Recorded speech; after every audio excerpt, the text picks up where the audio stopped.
Washington had been driving the same route for 3 years, but something felt different that Tuesday morning in October. The Atlanta traffic moved slower than usual, and the gray clouds hanging over the city matched her mood perfectly. She gripped the steering wheel of her beat-up Civic, checking the time on her cracked phone screen. Another late arrival at the cleaning company would mean another warning from her supervisor, and she couldn't afford to lose this job. At 28 years old, juggled 3 part-time jobs just to keep her small apartment and send money to her mother back in rural Georgia. Her mother's medical bills kept growing, and the diabetes medication alone cost more than made in a week at any single job. The cleaning company paid the best, even though it meant working in the expensive neighborhoods where she felt like an outsider. The radio crackled with morning news as she navigated through the wealthy district. Massive houses lined the streets, each one probably worth more than she would earn in her entire lifetime. She tried not to think about the unfairness of it all. Instead, she focused on the tasks ahead, cleaning 3 houses before noon, then rushing to her afternoon shift at the grocery store. Her phone buzzed with a text from her mother. "Doctor wants to see me again next week. Don't worry about the money, baby." But always worried about the money. She worried about everything these days. The text made her stomach clench with familiar anxiety as she pulled into the driveway of her first assignment. The house belonged to Jonathan Sterling, a name she recognized from business magazines in the grocery store checkout lines. He was one of those tech billionaires who had made his fortune young and now owned half of downtown Atlanta. His mansion sat on 5 acres, surrounded by a tall iron fence and security cameras. Had been cleaning his house for 6 months, but she had never actually met him. The housekeeper always let her in through the service entrance. Today felt different from the moment she rang the bell. Usually, Mrs. answered within seconds, greeting her with a warm smile and fresh coffee. But after 5 minutes of waiting, the door remained closed. Checked her phone to make sure she had the right day. Tuesday, 10 in the morning, just like always. She walked around the house looking for signs of life. Mr. Sterling's black Tesla sat in the driveway next to Mrs. Sold. Both cars looked like they had been there all night. The morning newspaper still lay in its plastic wrapper by the front door. Something was wrong. Had grown up in a neighborhood where people looked out for each other. Her grandmother always said that ignoring trouble was just another way of causing it. But this wasn't her neighborhood, and these weren't her people. The last thing she needed was to get accused of snooping around a billionaire's property. She decided to try the service entrance one more time. The key was hidden in the same fake rock where Mrs. always left it. Hesitated before picking it up. She was supposed to clean the house, not play detective. But what if something had happened to Mrs.? The older woman had been kind to her, always asking about her mother, and sometimes sending her home with leftovers. The service door opened into the kitchen, which looked exactly the same as it had last week. Clean counters, expensive appliances that gleamed under the recessed lighting, fresh flowers in a crystal vase. Nothing seemed disturbed. Called out softly, "Mrs., it's from the cleaning service." No answer. She moved through the house slowly, her footsteps muffled by thick carpets. The living room looked perfect, like something from a magazine. Abstract paintings hung on the walls, probably worth more than her car. She had always been careful not to touch anything unnecessary while cleaning, afraid of breaking something she could never afford to replace. "Mrs.," she called again, louder this time. A sound from upstairs made her freeze. It was faint, almost like scratching or tapping. It came in irregular patterns, stop and start, stop and start. Stood at the bottom of the spiral staircase, listening. The sound came again, definitely from the second floor. Every instinct told her to leave immediately and call the police from her car. But what would she tell them? That she had broken into a billionaire's house because she heard mysterious sounds. They would probably arrest her before they investigated anything. The tapping sound grew more urgent, almost frantic. Someone was definitely upstairs, and they seemed to be trying to communicate. Thought about Mrs., who always worried about her grandson's grades and brought homemade tamales to share. If she was hurt and needed help, couldn't just walk away. She climbed the stairs carefully, keeping her hand on the polished banister. The second-floor hallway stretched in both directions, with doors leading to multiple bedrooms and bathrooms. The sound seemed to be coming from the master suite at the end of the hall. As she got closer, she could tell the tapping was definitely intentional. 3 quick taps, pause, 3 more taps, pause. Someone was trying to send a signal. The master bedroom door stood slightly open, pushed it wider and stepped inside. The room was enormous, with floor-to-ceiling windows overlooking the manicured backyard. A king-sized bed dominated the space, its covers still neatly made. The tapping was coming from somewhere beyond the bedroom. She followed the sound through a doorway that led to a walk-in closet bigger than her entire apartment. Rows of expensive suits and shoes lined the walls. The tapping grew louder and more desperate. It seemed to be coming from below her feet. Knelt down and pressed her ear to the hardwood floor. The tapping was definitely coming from underneath the closet. She examined the floor carefully, running her hands along the smooth wood panels. Near the back wall, one section felt different from the rest. When she pressed on it, it gave slightly, like a hidden button. She pressed harder, and a section of the floor swung open like a trapdoor, revealing a narrow staircase leading down into darkness. The tapping immediately became louder and more frantic. Someone was definitely down there, and they knew she was close. His heart raced as she stared into the dark opening. This was way beyond anything she had signed up for, but the desperate quality of the tapping made it clear that whoever was down there needed help urgently. She used her phone's flashlight to illuminate the staircase. It looked professionally built, with concrete walls and metal handrails. This wasn't some basement storage area. Someone had invested serious money in this hidden space. "Hello," she called down the stairs. "Can you hear me?" The tapping stopped abruptly, replaced by muffled sounds that might have been attempts at speech. Someone was definitely alive down there, but they couldn't speak clearly. Thought about all the crime shows she had watched with her mother. People ended up in hidden rooms for very bad reasons. But she also thought about her grandmother's voice. Sometimes doing the right thing means doing the scary thing. Took a deep breath and started down the concrete stairs. Her phone's flashlight beam danced ahead of her, revealing a narrow hallway that opened into a larger room. As she reached the bottom, she gasped at what she saw. The space was set up like a luxury panic room, with reinforced walls, security monitors, and enough supplies to last for weeks. But it had become a prison.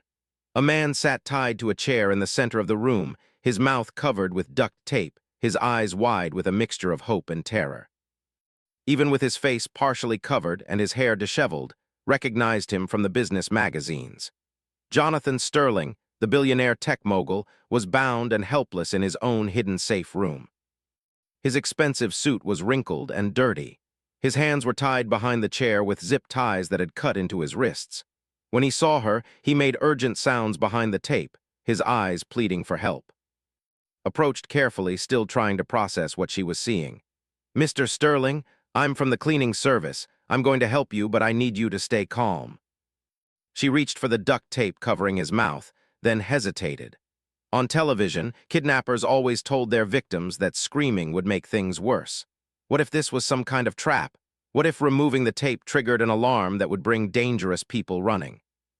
But looking into his eyes, she saw genuine fear and desperation. This man needed help, and she was the only person who could provide it. Carefully peeled back the edge of the duct tape. "I'm going to take this off slowly," she whispered. "Don't make any loud sounds until we know it's safe." When the tape came free, Sterling gasped for air, his lips cracked and dry. "Water," he croaked. "Please, water." She looked around the panic room and spotted a small refrigerator in one corner. Inside were bottles of water and energy bars. She grabbed a bottle and held it to his lips, letting him drink slowly. "Thank God," he whispered after several sips. "I thought I was going to die down here. How did you find me?" "I heard you tapping," said, working on the zip ties around his wrists. "Who did this to you?" Sterling's expression darkened. "My business partner. We were supposed to sign the merger papers yesterday morning. He suggested we meet here instead of the office, said it would be more private. When I came down here to show him the panic room, His voice trailed off. The zip ties were too tight for her to remove with her bare hands. She looked around the room for something sharp. The panic room was well stocked with emergency supplies, including a first aid kit that contained scissors. As she cut through the plastic restraints, Sterling continued his story. "Has been stealing from the company for months. I found out last week and confronted him. The merger was supposed to make us both rich, but I told him I was going to the police instead." Freed his hands and started working on the ties around his ankles. "Where is he now?" "I don't know. He left me here yesterday morning and said he would be back when I was ready to cooperate. He took my phone, disabled the panic room's communication system, and locked me in. Sterling rubbed his wrists where the zip ties had cut into his skin. He said no one would ever find me down here. The reality of the situation hit like a cold wave. If it was dangerous enough to kidnap his own business partner, he wouldn't hesitate to hurt anyone who got in his way. And if he found out that she had discovered his crime, her life would be in serious danger. "We need to get out of here right now," she said, helping Sterling to his feet. "Can you walk?" He nodded, though he seemed unsteady after being tied to a chair for nearly 24 hours. The stairs are the only way out, but if is watching the house. Thought about the security cameras she had seen around the property. If was monitoring them remotely, he might already know that someone had entered the house. They could be walking into a trap. But staying in the panic room wasn't an option either. Sterling needed medical attention and could return at any time. Their only choice was to move fast and hope they could reach safety before they were discovered. As they started up the concrete stairs, his phone buzzed with a text message. She glanced at the screen and felt her blood run cold. The message was from an unknown number, but the words showed the threatening text message to Sterling, watching his face pale as he read the words. His hands were still shaking from his ordeal, but his eyes sharpened with determination that reminded her why he had built a billion-dollar empire from nothing. "We can't use the main exits," he whispered as they reached the top of the hidden staircase. "Knows this house better than I thought. He must have cameras positioned where the security company can't see them." Sterling moved to the bedroom window and carefully peered through the expensive curtains. The backyard looked peaceful in the morning sunlight, but could see tension in every line of his body. This was his home, his sanctuary, and someone had turned it into a prison. "There's a service tunnel that connects to the neighbor's property," Sterling said quietly. "It was installed when the house was built for utility access. Doesn't know about it because it's not on any of the architectural plans I showed him." His phone buzzed again. This time the message included a photo of her Civic in the driveway with her license plate clearly visible. "I know who you are, Washington. I know where you live. Walk away now." Her stomach clenched as she realized the full scope of what they were dealing with. Hadn't just planned Sterling's kidnapping on impulse. He had researched everything, prepared for multiple scenarios. The fact that he could identify her so quickly meant he had access to resources that went far beyond what a desperate business partner should possess. "He knows my name," she said, showing Sterling the new message. "He knows where I live." Sterling's expression hardened. "Has connections with some very dangerous people. That's how he was able to steal from the company for so long without getting caught. He's been using our corporate accounts to launder money for a crime syndicate that operates throughout the Southeast." The words hit like physical blows. This wasn't just about business fraud or personal revenge. She had stumbled into something that could destroy her life and put her family in danger. Her mother's face flashed through her mind, frail and trusting, completely unaware that her daughter was now a target for organized crime. "I should never have come inside," she said, her voice barely above a whisper. "I should have just left when Mrs. didn't answer the door." "Mrs.," Sterling said suddenly. "Oh God, what if he hurt her? She always arrives before you do, if she saw something she wasn't supposed to see." They looked at each other with growing dread. Mrs. was in her 60s, a grandmother who worked 2 jobs to support her family. If was ruthless enough to kidnap a billionaire, he wouldn't hesitate to eliminate any witnesses. Sterling moved to a built-in desk in the corner of the bedroom and pulled out a drawer that had assumed was decorative. Inside was a tablet computer that apparently wasn't connected to the main house security system. "This is linked to a private server that doesn't know about," Sterling explained as he powered up the device. "I can access the exterior cameras around Mrs.'s usual parking area." The tablet screen showed multiple camera feeds from around the property. Most showed empty driveways and manicured gardens, but one camera revealed something that made both of them gasp. Mrs. was parked behind the detached garage, hidden from view unless someone knew exactly where to look. The car appeared undamaged, but there was no sign of the woman herself. "She's here somewhere," Sterling said grimly. "Must have taken her when she arrived this morning. She probably saw him leaving the house and got suspicious." His phone rang, making both of them jump. The caller ID showed unknown, but she knew it had to be. Her hands trembled as she answered. "Don't say anything." His voice was calm, almost friendly. Just listen carefully. You have 30 seconds to convince Mr. Sterling to come back downstairs voluntarily. If he doesn't, Mrs. will pay the price for your interference." The line went dead before could respond. She looked at Sterling, seeing her own horror reflected in his eyes. They weren't just risking their own lives anymore. "He has her," she said unnecessarily. Sterling closed his eyes for a moment, and when he opened them again, his expression had changed completely. The fear was still there, but it was now mixed with cold fury. "Made a mistake when he involved innocent people," Sterling said quietly. "Mrs. has been with my family for 15 years. Her granddaughter just started college on a scholarship I helped arrange. If he hurts her—" "What can we do?" asked. "He's watching every move we make. Even if we call the police, how long will it take them to get here? And what happens to Mrs. while we're waiting?" Sterling was already moving toward a large painting on the bedroom wall. He swung it aside to reveal a hidden safe, his fingers flying over the electronic keypad. Inside were stacks of cash, important documents, and something that surprised: a small handgun. "I don't like violence," Sterling said as he checked the weapon. "But I've received death threats before. Corporate security insisted I learn how to protect myself." The sight of the gun made everything feel more real and more dangerous. Had grown up around firearms, her uncle had taken her hunting as a teenager, but holding a weapon meant crossing a line that couldn't be uncrossed. "There's another way," she said suddenly. "You said there's a service tunnel to the neighbor's property. What if we split up? You go for help while I create a distraction." "Absolutely not," Sterling said immediately. "You've already risked enough. This is my responsibility." "With respect, Mr. Sterling, this stopped being just your responsibility when he threatened my family." His voice was steady despite the fear coursing through her. "Besides, he's expecting both of us to stay together. If we split up, we might catch him off guard." Before Sterling could argue, his phone buzzed with another message. "Time's up. Mr. Sterling has 60 seconds to return to the basement. Come alone or Mrs. dies." They stared at the message, both knowing that held all the cards. Even if Sterling went back downstairs voluntarily, there was no guarantee he would spare Mrs., or that he would let any of them live once he got what he wanted. "The service tunnel," said urgently. "Show me where it is." Sterling hesitated for only a moment before leading her to a closet in the guest bedroom. Behind a rack of old coats was a small door that looked like part of the wall paneling. When he pressed a hidden catch, it swung open to reveal a narrow tunnel with concrete walls and overhead lighting. "It comes out in the Hendersons' garden shed," Sterling explained. "They're in Europe for the month, but their housekeeper should be there this afternoon." Looked into the tunnel, then back at Sterling. "How long will it take you to reach help?"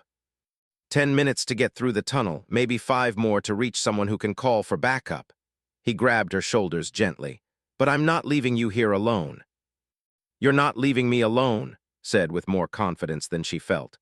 "I'm buying us time. Thinks he's in control because he has Mrs., but what he doesn't know is that we have options he hasn't considered." She pulled out her phone and started typing a text message. "I'm going to tell him that you're coming downstairs, but that you need a few minutes to gather the business documents he wants. That should give you enough time to reach help." Sterling looked like he wanted to argue, but another text message from cut him off. 40 seconds. "Mrs. saved my life once," Sterling said quietly. "She found me collapsed in the kitchen during a heart episode 3 years ago. The doctors said I would have died if she hadn't called for help immediately." He looked at with something like wonder. "Now you're both risking your lives for me. I don't know how to repay that kind of courage." "You can repay it by making sure we all survive this," said. She sent the text to, then watched Sterling disappear into the tunnel. The hidden door swung shut behind him, leaving her alone in the silent house. Her phone immediately rang again. His voice sounded suspicious when she answered. "Where is he? I told him to come alone." "He's getting the documents you wanted," said, proud that her voice sounded calm. "The merger papers and the evidence about the stolen money. He wants to make a deal." "What kind of deal?" "He keeps quiet about the theft. You let Mrs. go, and the merger proceeds as planned. Everybody wins." There was a long pause. Could almost hear thinking, trying to decide if she was telling the truth. "You have 5 minutes," he said finally. "If he's not down here with the documents by then, things get very unpleasant for the old woman." The line went dead. Looked at her watch. 11:47 a.m. Sterling needed at least 15 minutes to reach help and get back with backup. She had to find a way to buy them more time. Moving carefully through the house, she made her way back toward the panic room. She had no intention of going downstairs to face directly, but she needed to be close enough to keep him convinced that Sterling was cooperating. As she reached the master bedroom, she heard sounds from below, muffled voices and what might have been Mrs. crying. The older woman was definitely alive, but she was clearly frightened. Positioned herself near the hidden entrance to the panic room and called down, "Mr. Sterling is having trouble with the safe. The electronic lock is being stubborn. He needs a few more minutes." "Tell him he has 2 minutes," his voice echoed up from below, "and tell him I'm not a patient man." She could hear Mrs. saying something in Spanish, her voice weak but defiant. Whatever was doing to her, the older woman wasn't cooperating easily. Checked her watch again, 11:51 a.m. Sterling had been gone for 4 minutes. Even if everything went perfectly, help wouldn't arrive for at least 10 more minutes. She needed a new plan. Looking around the bedroom, her eyes fell on the security tablet that Sterling had used to check the cameras. If had been monitoring them electronically, maybe she could turn his own technology against him. She powered up the tablet and scrolled through the camera feeds, looking for anything that might give her an advantage. Most of the cameras showed empty grounds and quiet streets. But one feed caught her attention. A black sedan parked on the street behind the house, its engine running. Wasn't working alone. He had backup waiting, which meant that even when the police arrived, they might be walking into an ambush. His phone rang again. This time's voice carried a note of anger that made her blood run cold. "I'm done playing games," he said. "You have 30 seconds to produce Mr. Sterling, or I start cutting pieces off the old woman, and don't think I won't do it. I've done worse things to better people." As if to emphasize his point, Mrs. screamed from somewhere below. It was a sound of pure terror that cut through like a knife. Time was up. Sterling wasn't coming back in time and was about to hurt an innocent woman. Looked at the gun Sterling had left behind, then at the entrance to the panic room. She had 2 choices: hide and wait for help that might not come in time, or go downstairs and face a dangerous man who had nothing left to lose. Her grandmother's voice echoed in her memory. Sometimes doing the right thing means doing the scary thing. Picked up the gun, checked that the safety was off, and started down the stair. The concrete stairs felt like they descended into hell itself. Kept the gun pointed downward, her finger resting alongside the trigger guard just as her uncle had taught her years ago. Each step brought her closer to a confrontation she wasn't prepared for, but Mrs. terrified screams still echoed in her ears. At the bottom of the staircase, she could hear voices more clearly. Was speaking in a low, threatening tone, while Mrs. responded in rapid Spanish that sounded like prayers mixed with defiance. The older woman was scared but hadn't broken completely. Pressed herself against the wall of the narrow hallway leading to the panic room. The space wasn't designed for tactical advantage. It was meant to keep threats out, not deal with them once they were inside. She would have to rely on surprise and hope that didn't expect her to be armed. "Time's up," his voice carried clearly from the main room. "Since your boss doesn't care enough about you to show up, I guess I'll have to send him a more persuasive message." Mrs. whimpered and heard the sound of duct tape being pulled from its roll. Whatever was planning, she had to act before he hurt the older woman further. Taking a deep breath, stepped into the doorway of the panic room with the gun raised.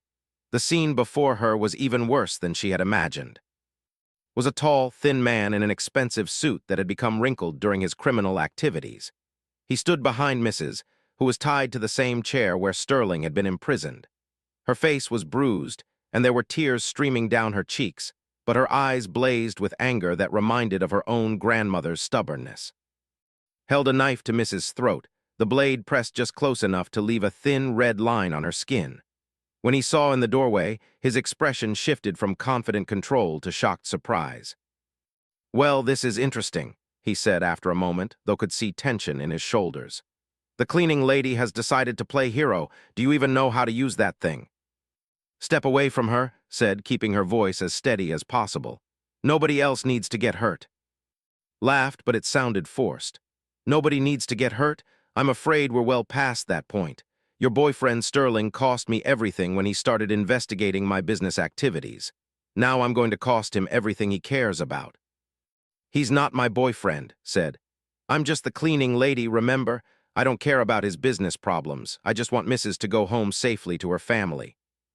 Unfortunately, she's seen too much, said, pressing the knife a little closer to the older woman's throat. Just like you have.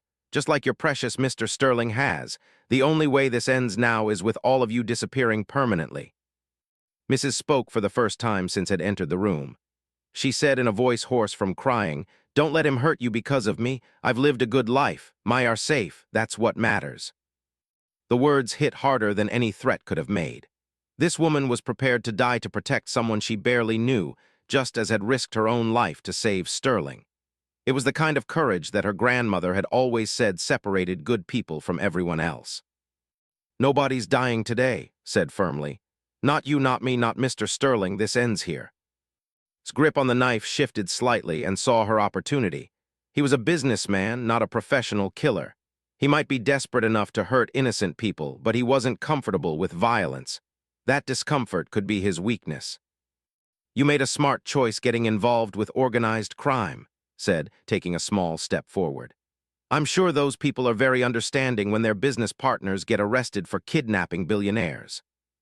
For the first time's confident expression flickered. "What are you talking about?" "Mr. Sterling called the FBI before he came down here," lied smoothly.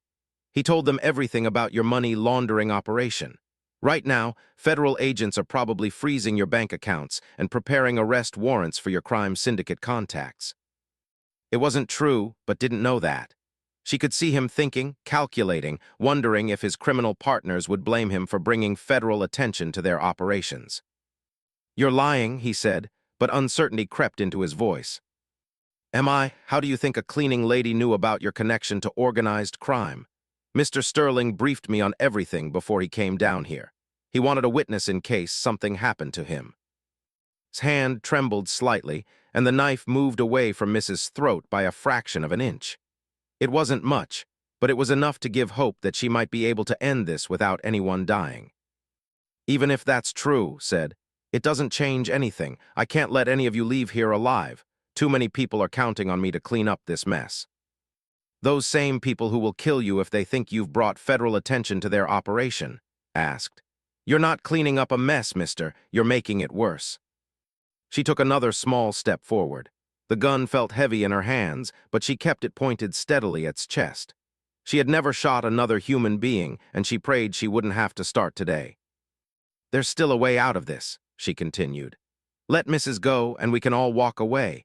You disappear somewhere your criminal friends can't find you, and we tell the police we never saw you." Stared at her for a long moment, and she could almost see him weighing his options. Then his expression hardened again, and she knew her bluff hadn't worked. "Nice try," he said, "but I've come too far to give up now. Sterling ruined my life when he started investigating me. Now I'm going to ruin his." He pressed the knife against Mrs. throat again, hard enough to draw blood. The older woman gasped but didn't cry out. "Drop the gun," ordered. "Right now or I'll cut her throat." His mind raced, looking for options. If she dropped the weapon, would kill both of them.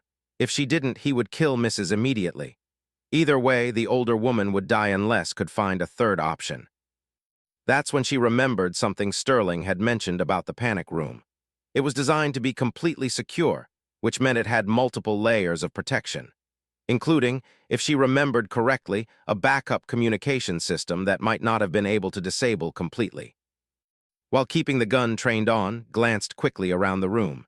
In the corner opposite the refrigerator, she spotted what looked like a control panel with several switches and indicators. One of them was blinking red, which might mean it was still active. "I'll drop the gun," she said slowly. "But first, I want to know why you really did this. This isn't just about money laundering. What did Mr. Sterling find out that was worth kidnapping him?" His ego couldn't resist explaining his cleverness. "Sterling thought he was so smart, investigating discrepancies in our corporate accounts. What he didn't realize was that I wasn't just stealing money. I was using his company to provide false identities and clean funds for some very dangerous people." As he talked, edged slowly toward the control panel. She needed to keep him distracted for just a few more seconds. "The merger with Harrison Industries would have given me access to their international accounts," continued. "I could have moved hundreds of millions of dollars without anyone noticing. Sterling's investigation ruined everything. And now, asked, reaching the control panel, now I eliminate the witnesses and disappear with enough money to start over somewhere else. The people I work for will understand that sometimes you have to cut your losses. His hand found the blinking red switch. She had no idea what it controlled, but it was her only chance. As shifted his grip on the knife, preparing to carry out his threat against Mrs., flipped the switch. Immediately, alarm sirens began blaring throughout the house. Emergency lights bathed the panic room in flashing red illumination, and a computerized voice announced, "Security breach detected. Emergency services have been. This message will repeat." Spun toward the control panel in surprise, and in that moment of distraction, Mrs. proved that she wasn't as helpless as she appeared. The older woman threw her weight to one side, toppling the chair and carrying off balance. The knife flew from his hand as he tried to catch himself from falling. Didn't hesitate. She rushed forward and kicked the weapon away from his reach, keeping the gun pointed at him as he struggled to get back to his feet. "Stay down," she ordered. "The police are already on their way." Looked at her with a mixture of rage and disbelief. "You have no idea who you're dealing with," he said. "The people I work for don't forgive interference. They'll hunt you down wherever you go." "Then I guess you'd better hope the police protect you better than you protected Mr. Sterling," replied. She moved to Mrs., who was still tied to the overturned chair but conscious and alert. "Are you hurt? Can you move?" "I'm okay," Mrs. said, though her voice was shaky. "Just scared. That man is loco." Kept the gun trained on while she used her free hand to cut Mrs.'s restraints with the scissors from the first aid kit. The older woman rubbed her wrists where the ropes had cut into her skin, but she seemed more angry than injured. "We need to get upstairs," said. "The police should be here soon, but I don't want to take any chances." As they helped Mrs. to her feet, made one last desperate attempt to regain control of the situation. He lunged toward the control panel, probably hopping to disable the alarm system and buy himself time to escape. But was ready for him. As he moved past her, she struck him in the back of the head with the gun's grip, using just enough force to knock him unconscious without causing permanent damage. Collapsed to the floor and lay still. "Is he dead?" Mrs. asked. Checked his pulse and breathing. "He's alive, just unconscious. Let's get out of here before he wakes up." Supporting Mrs., who was steadier on her feet than expected, led the way up the concrete stairs toward the hidden entrance in Sterling's closet. The alarm continued to blare throughout the house, and she could hear sirens approaching from outside. As they reached the top of the stairs, Sterling's voice called out from the bedroom, "Mrs., are you all right?" Relief flooded through her as she realized he had made it back safely. "We're here," she called back.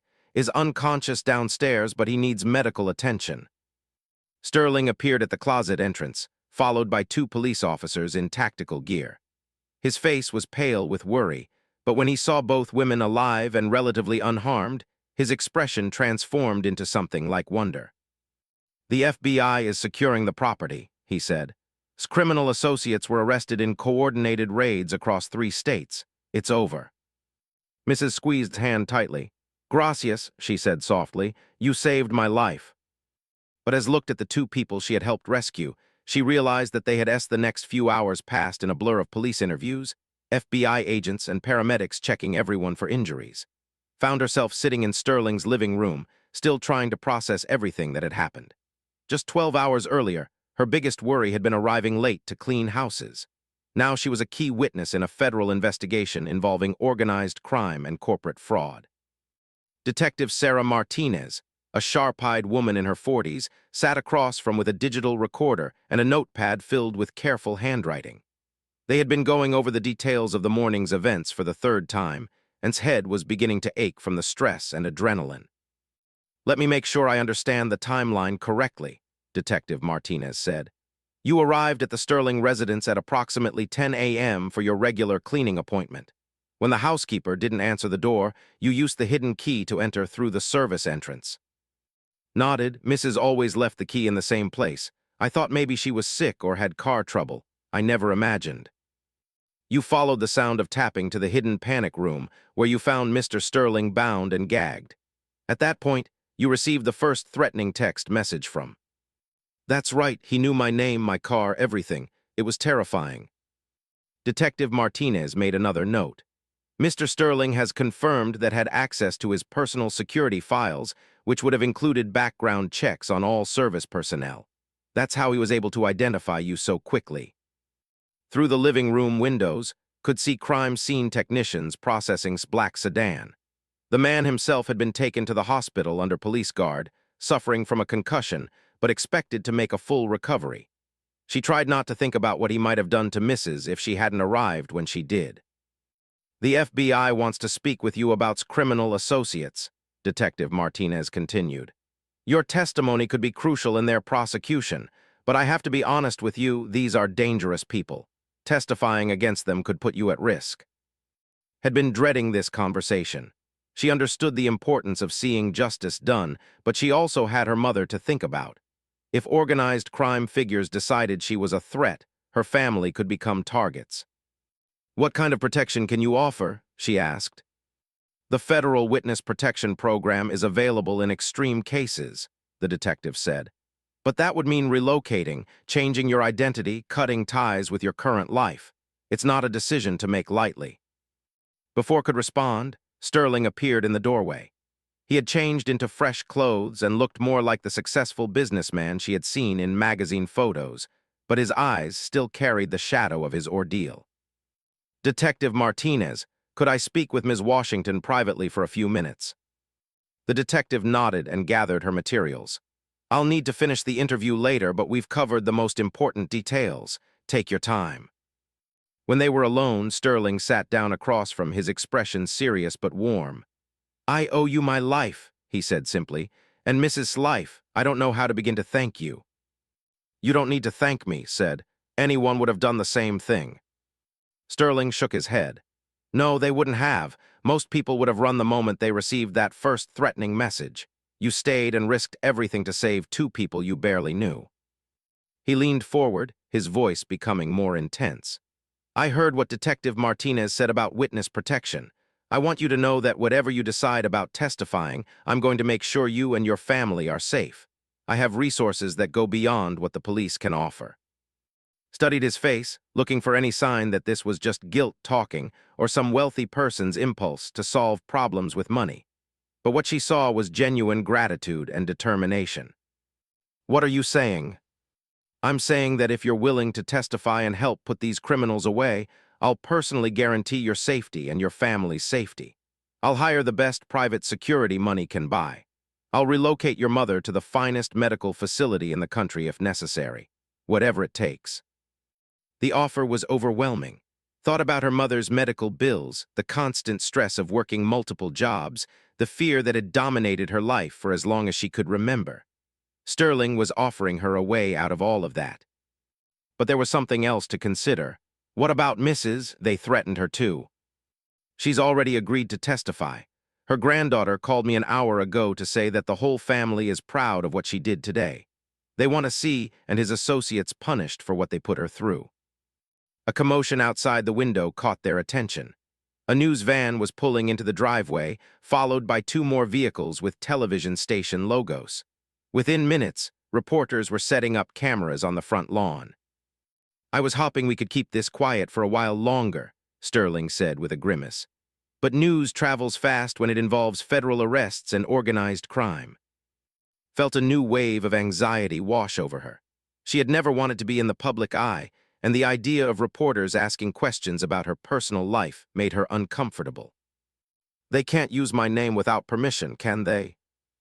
Unfortunately, the arrest reports are public records, but I can have my public relations team handle the media inquiries if you want. They're experts at protecting people's privacy while still cooperating with legitimate journalism. Before could respond, her phone rang. The caller ID showed her mother's number, and she answered with a mixture of relief and dread. Baby, are you all right? I just saw something on the news about a kidnapping in Atlanta. They mentioned a cleaning service, and I got worried. I'm fine, Mama, said, stepping away from Sterling to have some privacy. There was some trouble at one of the houses I clean, but nobody got hurt.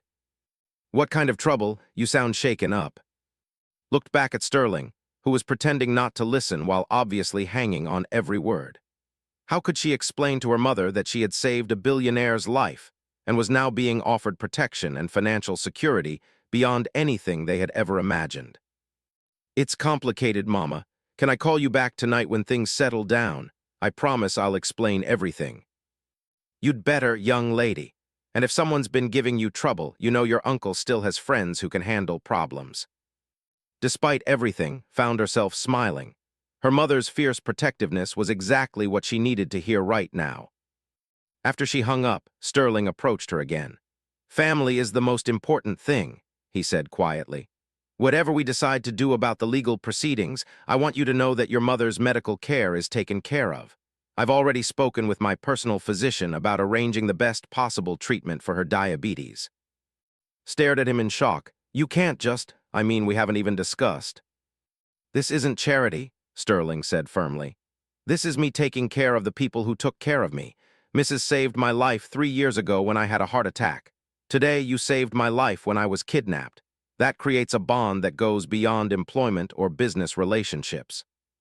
Detective Martinez returned to the living room, looking apologetic but determined. "I'm sorry to interrupt, but the FBI agents are ready to speak with you, Ms. Washington. They have some questions about the phone messages you received and the conversation you overheard between and his criminal associates." Took a deep breath, feeling the weight of the decision she was about to make.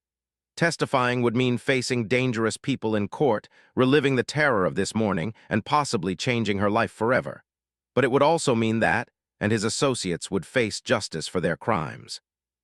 She thought about Mrs., who had endured hours of fear and physical abuse, but still found the courage to fight back when the opportunity arose. She thought about her grandmother's voice telling her that sometimes doing the right thing meant doing the scary thing.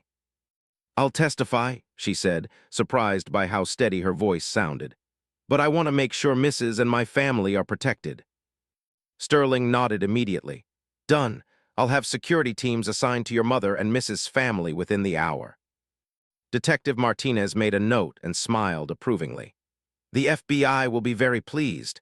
Your testimony could help them break up one of the largest money laundering operations in the Southeast." As they prepared to go to the FBI field office for more detailed interviews, Sterling pulled aside one more time. "There's something else," he said. "After all this is over, after the trials and the media attention dies down, I'd like to offer you a position with my company, head of corporate security. The pay is substantial, and the work would involve protecting people and investigating threats." Was speechless. A few hours ago, she had been a part-time cleaning lady worried about being late to work. Now she was being offered a career that would use the courage and quick thinking she had demonstrated today. "I don't have any experience with corporate security," she said. "You have something more valuable than experience," Sterling replied. "You have the kind of character that can't be taught. You risked your life for strangers because it was the right thing to do. That's exactly the kind of person I want protecting my company and my employees." As they walked toward the FBI vehicles waiting outside, caught sight of herself in one of the hallway mirrors. She looked different somehow, stronger, more confident, like someone who had discovered capabilities she never knew she possessed. The reporters shouted questions as they emerged from the house, but Sterling's security team quickly ushered them into the federal agents' cars. As they drove away from the mansion where her life had changed forever, allowed herself to think about the possibilities that lay ahead. She would testify against dangerous criminals because it was the right thing to do. She would accept Sterling's offer of protection and medical care for her family because they deserved better than the constant struggle they had endured.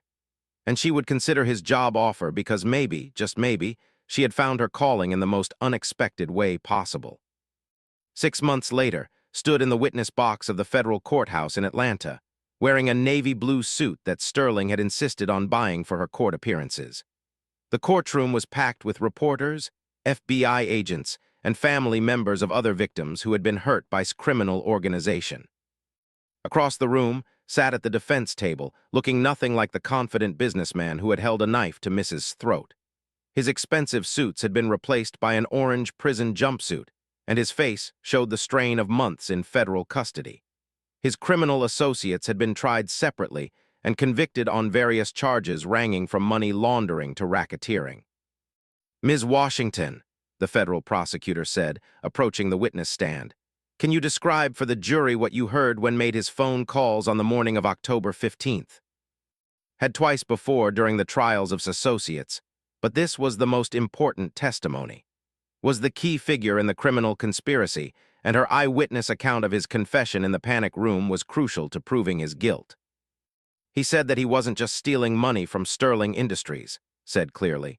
He was using the company to provide false identities and clean funds for what he called very dangerous people. He said the merger with Harrison Industries would have given him access to international accounts where he could move hundreds of millions of dollars.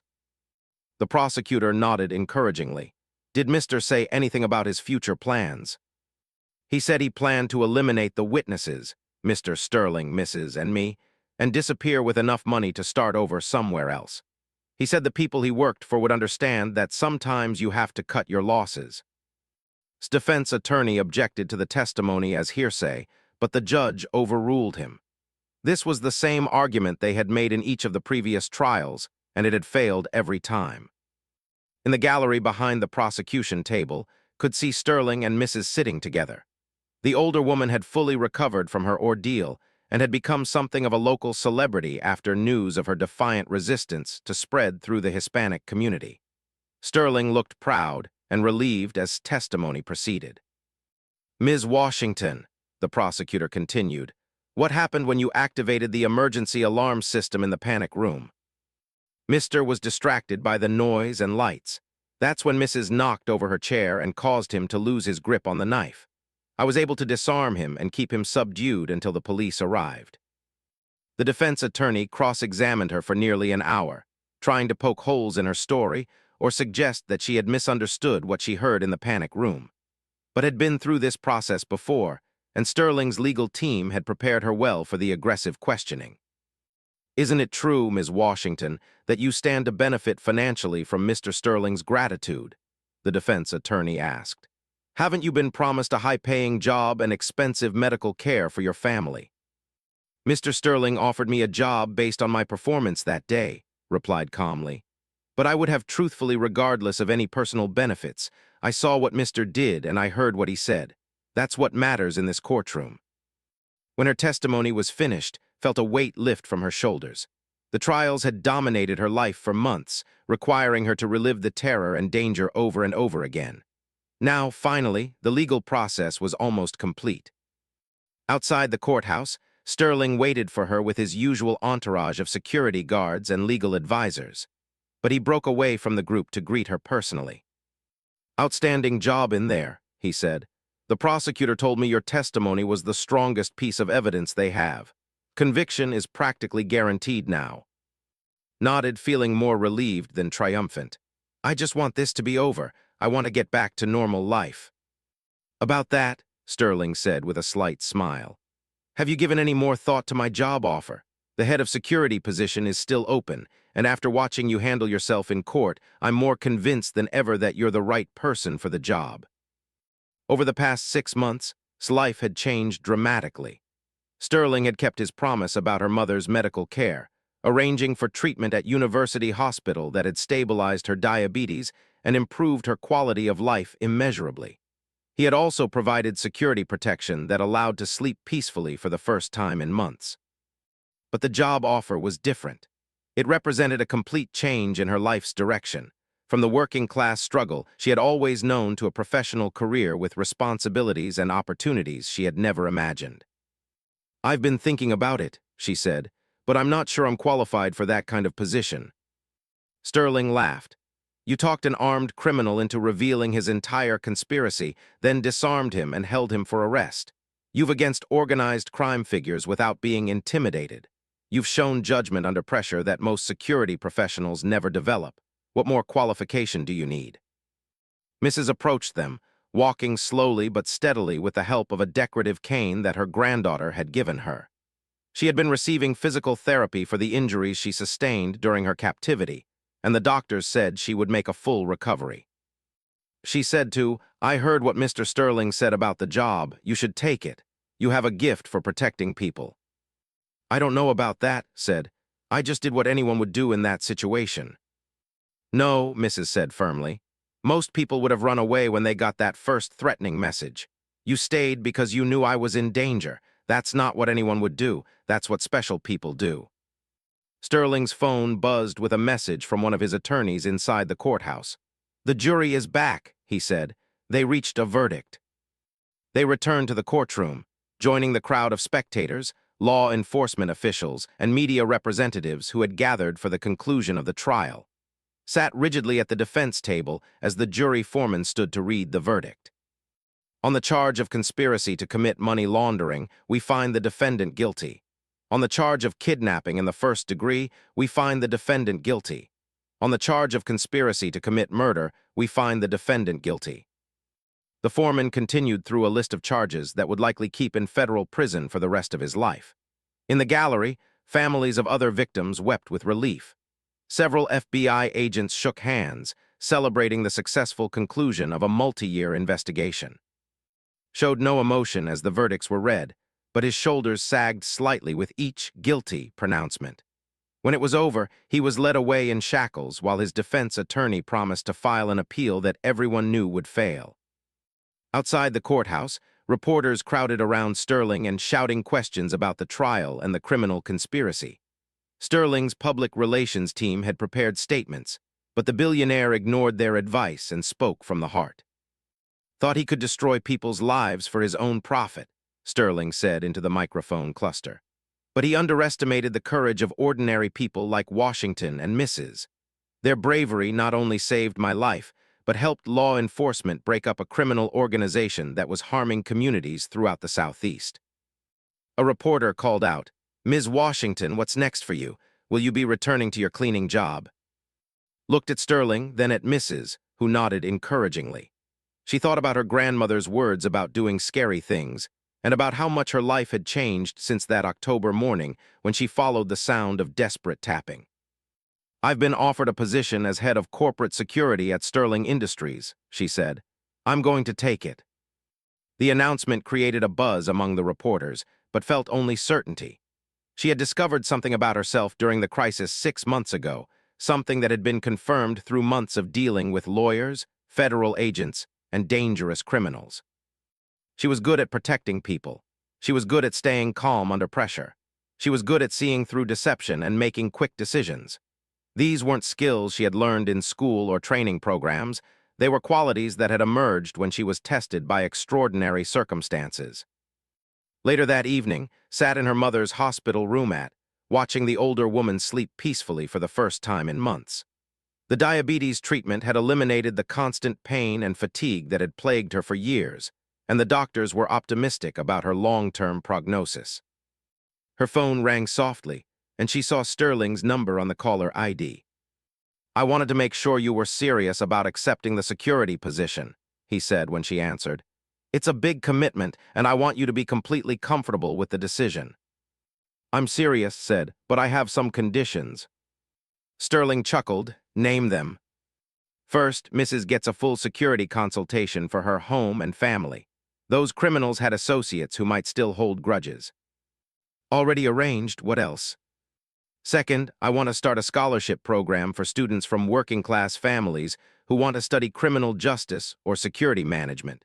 Kids like me who never thought they could afford college." "Excellent idea. The Sterling Foundation will fund it, anything else." Looked at her mother's peaceful face and thought about all the families who were struggling the way hers had struggled for so many years. "I want to make sure that what happened to us doesn't happen to other people. Organization targeted working-class communities because they thought we couldn't fight back. I want to prove them wrong." "That's exactly why I want you running security for my company," Sterling said. "You understand that protecting people isn't just about preventing crimes. It's about creating systems that give everyone a fair chance to succeed." After they hung up, remained in the hospital room, thinking about the journey that had brought her to this point. 6 months ago, she had been invisible, just another working-class woman struggling to make ends meet. Now she was about to become the head of security for one of Atlanta's most successful companies. But the most important change wasn't in her job title or salary. It was in her understanding of her own capabilities. She had always thought of herself as someone who survived by keeping her head down and avoiding trouble. The crisis had revealed that she was actually someone who ran toward trouble when other people needed help. Her mother stirred in the hospital bed, opening her eyes slowly. "How did the trial go, baby?" "He was convicted on all charges," said. "It's finally over." Her mother reached for her hand, squeezing it with surprising strength. "I'm proud of you. Your grandmother would be proud too. She always said you had a special purpose, something important you were meant to do." Smiled, remembering her grandmother's voice and wisdom. "I think I'm finally ready to find out what that purpose is." As she prepared to leave the hospital and begin her new life, reflected on how a single morning had changed everything. She had walked into Sterling's house as a cleaning lady worried about being late to work. She was walking out as a federal court witness, a crime fighter, and the future head of corporate security for a major corporation. But most importantly, she was walking out as someone who knew that ordinary people could do extraordinary things when they found the courage to act. And she was determined to spend the rest of her career helping other ordinary people discover that same courage in themselves. But first, she had to call her mother back and explain how a routine house cleaning had turned into the most important day of her life. Her life too. Not just from physical danger, but from the quiet desperation of working 3 jobs just to survive while dreaming of something better. Sterling was already talking about reward money and job opportunities, but barely heard him. She was thinking about her grandmother's words and how sometimes doing the scary thing turned out to be the thing that changed into the darkness. Clear. Stop what you are doing and leave immediately, or you will regret it for the rest of your very short life. Someone was watching them, and they knew exactly what was happening inside the house.